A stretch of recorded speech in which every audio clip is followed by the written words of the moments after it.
Je m'appelle Loïc Ezendrat, je travaille pour Aviation Sans Frontières et donc on a réalisé en février de l'année passée un inventaire aérien des hippopotames dans le parc national de la Comoé, donc en Côte d'Ivoire, en ULM Bat-Hawk.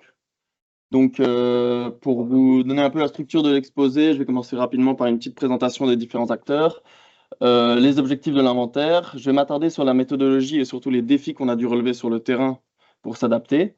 Brièvement les résultats, une petite comparaison des méthodologies et les perspectives surtout futures. Donc, Aviation Sans Frontières, pour nous présenter rapidement, c'est une ONG qui est de base humanitaire, mais depuis plusieurs années maintenant, un pôle un peu plus environnement, et c'est dans dans cet objectif-là que j'ai été recruté. Et donc, on a deux pôles principaux, donc l'appui aérien environnement, où on va réaliser notamment des inventaires de faune, de la quantification de déforestation, etc. Toujours en lien avec l'aéronautique. Et puis des gestions de projets aériens, donc où là, on appuie sur tous les parcs nationaux dans la surveillance aérienne, formation des pilotes, maintenance des ULM, certificats, etc., etc. En l'occurrence, ici, on a été contacté par le parc national de la Comoé, donc par l'Office ivoirien des parcs et réserves, l'OIPR, pour travailler dans ce parc national, qui est quand même le troisième plus grand parc national d'Afrique de l'Ouest, dans un parc pour lequel on avait déjà travaillé plusieurs fois, parce qu'on réalise souvent les inventaires de faune là-bas. Mais ici, on était appelé pour pouvoir faire un inventaire plus spécifique d'hippopotames. Donc l'hippopotame, vous connaissez tous, c'est un mammifère semi-aquatique, assez grégaire, territorial, mais qui malheureusement est classé quand même vulnérable sur la liste rouge de l'UICN. Et en Côte d'Ivoire, on en compte environ 500 individus, de manière assez fragmentée entre les différents aires protégées, donc pas évident pour leur conservation évidemment. Donc, d'où l'intérêt de connaître un peu le nombre d'individus qu'il y a dans le parc national de la Comoé. Et donc, pour les objectifs de l'inventaire, il y avait bien évidemment le recensement de la population et aussi connaître un peu leur répartition sur le fleuve Comoé. Alors, l'autre objectif était la validation d'une méthode qui est reproductible pour le parc national de la Comoé et qui s'adapte au contexte du parc national de la Comoé. Et enfin, il y avait un troisième objectif qui était plus annexe, mais qui est aussi la formation des pilotes de l'OIPR, parce qu'on a pu faire venir un pilote expérimenté en inventaire qui les a formés à ce type de méthodologie. Donc, pour essayer de trouver une méthode adaptée pour compter les hippopotames, on a testé deux méthodes différentes. La première est un inventaire aérien photographique. Donc, c'est une méthodologie qui est en train de se développer, mais qui, à ma connaissance, n'a jamais été faite en ULM Bat-Hawk et particulièrement pas pour les hippopotames. Et puis l'autre méthode était un inventaire aérien avec observateur embarqué, qui est une méthode beaucoup plus traditionnelle et beaucoup plus classique d'inventaire aérien. Donc pourquoi l'ULM? Alors l'ULM a évidemment des avantages et des désavantages, mais parmi ces avantages, on va pas négliger le fait que l'OIPR, on possède déjà deux dans le parc national, donc pas besoin de faire venir un avion ou quoi que ce soit. L'ULM est un aéronef qui est beaucoup moins coûteux que n'importe quel autre aéronef de plus gros gabarit. Et puis, de par sa légèreté, il est extrêmement maniable. Donc, pour suivre un fleuve, c'est plus facile. Et il est quand même assez lent, ce qui est quand même pas mal pour un inventaire d'hippopotames. Mais il a aussi des avantages. Alors, quels sont les désavantages de l'ULM? Alors, il y a le fait qu'il est léger. Il est du coup beaucoup plus sensible aux conditions météorologiques. Donc, il va avoir une variation d'altitude de vol plus instable. Et donc, ce qui est un peu un désavantage pour les inventaires parce qu'on doit garder quand même une altitude de vol assez constante. Et enfin, autre petit désavantage, son autonomie de vol qui est un peu plus faible comparé à de nouveau des avions de plus gros gabarit comme des Cessna, etc. Alors, comment est-ce qu'on a pu pallier à ces désavantages? Alors, pour le premier point, donc la variation de hauteur, on s'est équipé d'un altimètre laser qui est en fait un appareil qu'on a pu accrocher à l'ULM et qui en fait permet aux pilotes de connaître en temps réel sa hauteur par rapport au sol. Malheureusement, l'altimètre laser ne fonctionne pas très bien au-dessus de l'eau et donc il a fallu savoir s'adapter avec notamment l'altitude donnée par le GPS et l'altitude donnée par l'altimètre laser au-dessus de bancs de sable sur le fleuve pour essayer de trouver une altitude de vol la plus constante possible. Pour la sensibilité aux conditions météorologiques, on a ciblé la saison sèche en Côte d'Ivoire, donc qui est en février. Pourquoi la saison sèche? Parce que du coup, il y a beaucoup moins d'aléas climatiques, bien évidemment. mais aussi, et c'est pas à négliger, que les hippopotames sont concentrés dans le fleuve Comoé parce que tous les affluents, en tout cas présents dans le parc, sont à sec à ce moment-là. Et aussi, on volait en matinée, évidemment, parce qu'en matinée, il y a beaucoup moins de variations de chaleur dans l'air, ce qui fait que l'ULM est plus stable. Et aussi, c'est la période où les hippopotames rentrent de leur sortie nocturne pour aller se baigner. Et enfin, on était placé à Gaoui pour ce qui est de l'autonomie de vol, qui est en fait un aérodrome qui est au centre du parc national de la Comoé et qui est juste à côté du fleuve Comoé. Donc, on était de manière assez accessible. On avait facilement accès au fleuve directement. Alors, pour l'inventaire aérien photographique, quels étaient les principaux défis à relever? Alors, le premier défi à relever, c'était bien évidemment la zone d'échantillonnage, qui en fait se constituait uniquement du fleuve Comoé. Donc, contrairement à d'autres inventaires de faune où on fait des transects, etc., ici, on devait suivre le fleuve Comoé. Et donc, pour un inventaire aérien photographique, le but était de pouvoir prendre en photo l'entièreté du fleuve, mais c'est quand même 220 km de fleuve. Donc pour cela, on a demandé au pilote en fait de voler au centre du fleuve, euh, parce qu'on avait réussi à placer notre caméra à l'extérieur de l'ULM sur une plateforme qu'on a construite pour l'occasion, et la caméra était du coup orientée à l'avant de cette plateforme, à 45 degrés vers l'avant, et prenait une photo toutes les secondes. Euh, Ce qui nous permettait en fait de garder l'entièreté de la largeur du fleuve sur chaque photo et d'avoir un recouvrement suffisant pour prendre en photo l'entièreté du fleuve. Euh, et alors, vous vous demandez peut-être pourquoi il y avait une deuxième caméra qui était placée à côté de cette caméra principale. En fait, cette caméra-là, on l'a placée pour donner une idée au pilote en temps réel de sa position par rapport au fleuve et surtout de l'emprise de la caméra.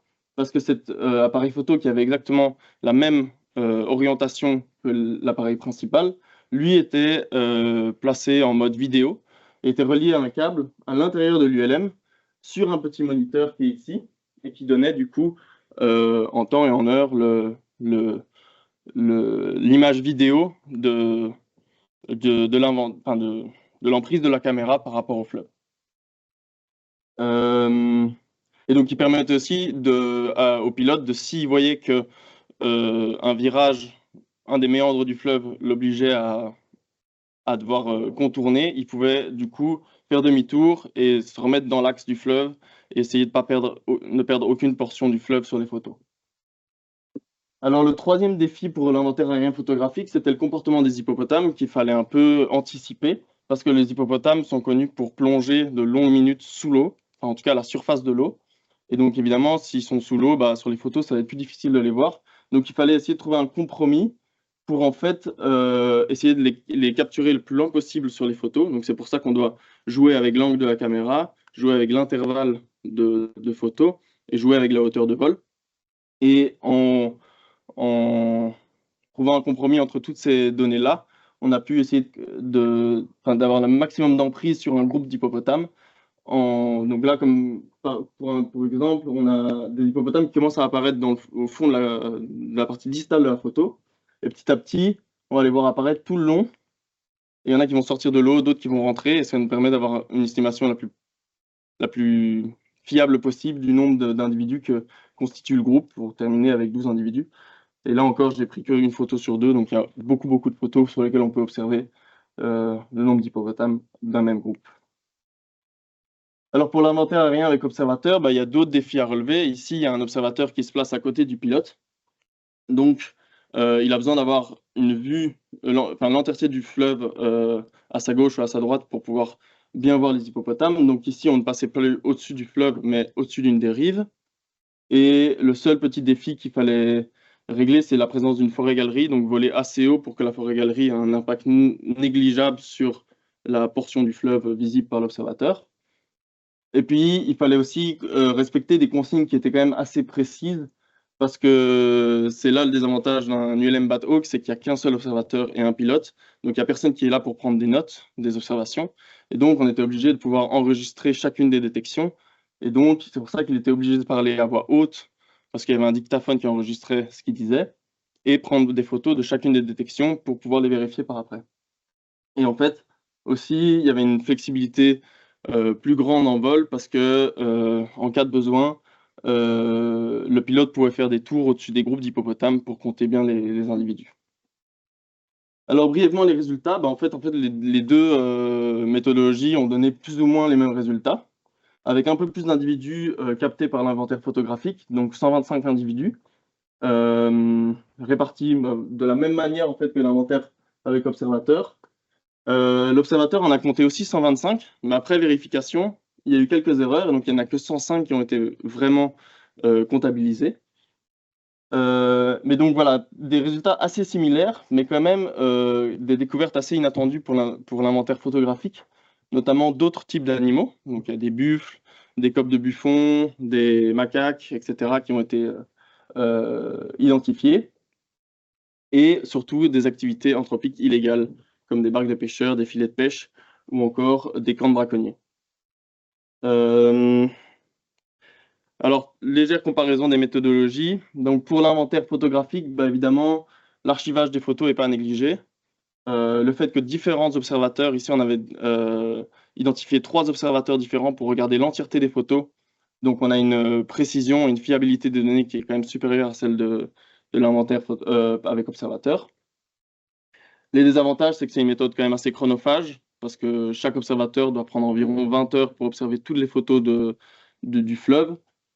Et aussi, bah, il y a tout ce jeu pour essayer d'anticiper la plongée des hippopotames et d'interpréter leur plongée. Donc avec quand même des règles assez strictes, donc je ne vais pas vous, vous, pour vous détailler maintenant, mais qui nécessitent de pouvoir bien euh, interpréter les photos. Pour l'inventaire avec observateur, l'avantage, c'est que du coup, pour la plongée des hippopotames, l'observateur peut mieux interpréter ce qui se passe vraiment, parce il va pouvoir voir un peu plus loin, pouvoir anticiper le fait qu'il voit un hippopotame plonger, voir du remous dans l'eau, etc., parce que c'est sa vision. Et aussi, il y a une flexibilité en vol du fait que le pilote peut faire des tours autour des groupes, etc. Mais il y a quand même des désavantages, notamment beaucoup plus d'erreurs, parce qu'on n'est que tributaire de l'observateur en fait. Il n'y a pas d'autres potentielles vérifications. Et aussi que l'observateur est que focus sur les hippopotames. Donc il ne va pas détecter d'autres activités anthropiques, il ne va pas détecter d'autres animaux ou quoi que ce soit. Notamment, voilà des petits exemples parlants d'erreurs faites par l'observateur, où là, l'observateur comptait 3 hippopotames, alors qu'en fait, c'est 3 rochers. Et c'est grâce à le fait qu'on lui a demandé de faire une photographie que, a posteriori, on a pu se dire, ah, mais en fait, c'est pas du tout des hippopotames, ce sont des rochers. Et alors, un autre exemple qui était très parlant et qui est quand même assez important, c'est que sur l'inventaire photographique, toute la section nord du fleuve, on s'est rendu compte qu'elle était striée de filets de pêche. Alors, on les voit pas bien sur la photo, mais en zoomant, on peut voir des petites bouées de filets de pêche. Et toute cette section nord était striée de filets de pêche, ce que l'observateur n'a pas du tout pu voir à l'œil nu. Et, euh, et qui explique aussi pourquoi aucun hippopotame n'a été repéré dans cette zone-là du parc. Euh, alors voilà, maintenant les perspectives de ce type de méthodologie. Donc, on retiendra quand même l'importance de la saison pour concentrer les hippopotames dans le fleuve Comoé. La navigation numérique, je l'ai mise parce que c'est plus pour cette question de variation d'auteur. En fait, si on prévoit à l'avance une navigation numérique sur le GPS de l'ULM, ça permet au pilote de stabiliser sa hauteur de vol de manière plus régulière et plus constante. Voler en matinée, c'est très important. Et aussi, il y a cette perspective de développement d'un algorithme avec le docteur Alexandre Delplanque et Philippe Lejeune notamment, donc avec Jean Blou, pour pouvoir détecter de manière automatisée, grâce à l'intelligence artificielle, les hippopotames sur les photos. On l'a testé pour cet inventaire-là, mais l'algorithme n'est pas encore assez entraîné, donc il y a encore beaucoup trop d'erreurs. Mais dans un futur plus ou moins proche, bah, on espère pouvoir euh, rendre cet algorithme utile pour les détections d'hippopotames et faire de l'inventaire photographique un inventaire, en tout cas, plus facile à mettre en place. Voir le pilote qui vole donc au centre du fleuve. Et on se rend bien compte en fait de la variation d'auteur aussi et de l'instabilité d'un ULM en vol.